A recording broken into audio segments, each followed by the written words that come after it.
Hi అండి, welcome to my channel Laddus cookings. అందరికీ నమస్కారం అండి. ఈరోజు వీడియో వచ్చేసి బెంగాలీ స్టైల్ రసగుల్లా ఎలా ప్రిపేర్ చేసుకోవాలో ఈ వీడియోలో చూసేద్దామండి. అలాగే త్వరలో దివాళీ రాబోతుంది కాబట్టి ఇలా స్వీట్ చేసి ఇంట్లో వాళ్ళందరికీ పెట్టండి, హ్యాపీగా ఫీల్ అవుతారు.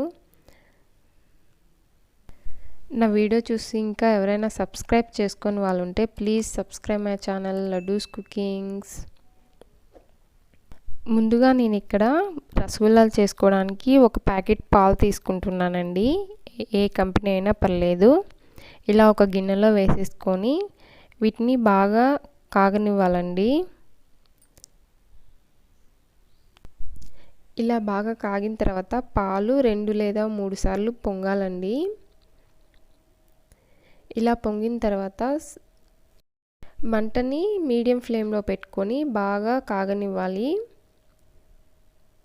ఇలా మధ్య మధ్యలో గరిటెతో కలుపుకుంటూ ఉండాలండి, పాలు పొంగిపోకుండా. ఇలా కలుపుకున్న తర్వాత నేను ఇక్కడ నిమ్మరసం తీసుకుంటున్నానండి. నిమ్మరసం బదులు వెనిగర్ అయినా యూస్ చేయొచ్చు, లేదా కొద్దిగా కల్లుప్పు వేయడం వల్ల పాలు విరిగిపోతాయి. నేను ఇక్కడ ఒక 3 స్పూన్స్ నిమ్మరసం వేసుకుంటున్నానండి.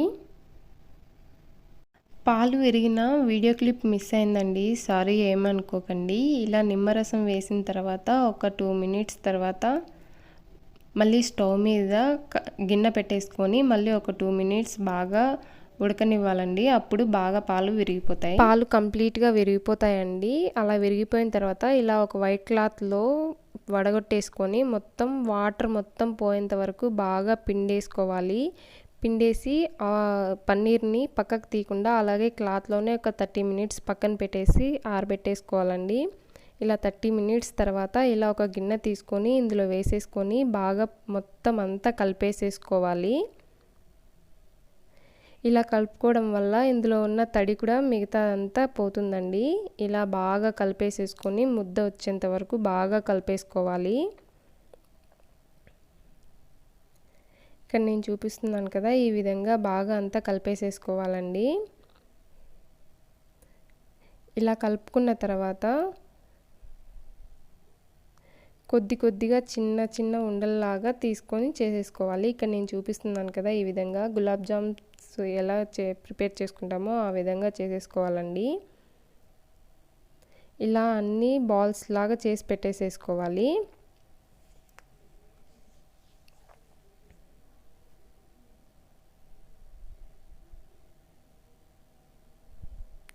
ఈ విధంగా అన్నీ చేసి పక్కన పెట్టేసేసుకోవాలండి.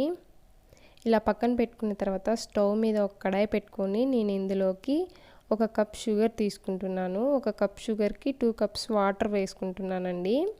ఇలా వాటర్ వేసుకున్న తర్వాత షుగర్ మొత్తం కరిగిపోయేంత వరకు బాగా కలిపేసేసుకోవాలి.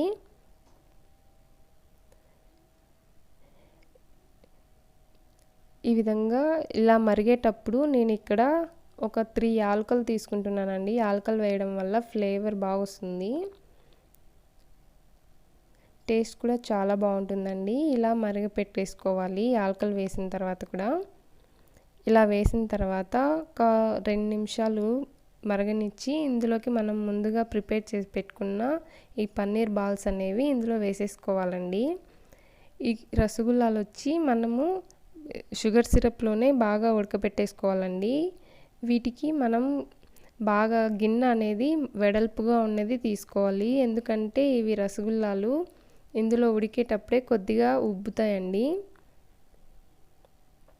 ఇలా బాగా ఇక్కడ నేను చూపిస్తున్నాను కదా, ఈ విధంగా బాగా కలిపేసేసుకోవాలి. ఇలా ఒక 5 నిమిషాలు బాగా ఉడకనివ్వాలండి షుగర్ సిరప్లోనే.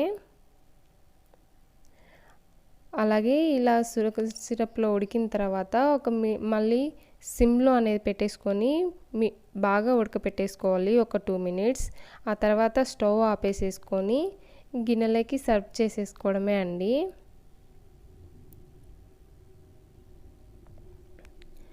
చూస్తున్నారు కదండి, అచ్చం మనము బేకరీలో కొని తెచ్చుకున్న విధంగానే ఉంటాయి. టేస్ట్ కూడా చాలా అంటే చాలా బాగుంటాయండి. చూసారు కదండి, నా ఈ వీడియో కనుక మీకు నచ్చినట్లయితే ప్లీజ్ లైక్ చేసి షేర్ చేసి సబ్స్క్రైబ్ చేసుకోవడం మాత్రం మర్చిపోకండి. అలాగే మీరు కూడా ట్రై చేసి ఎలా వచ్చాయో నాకు కామెంట్ చేయండి.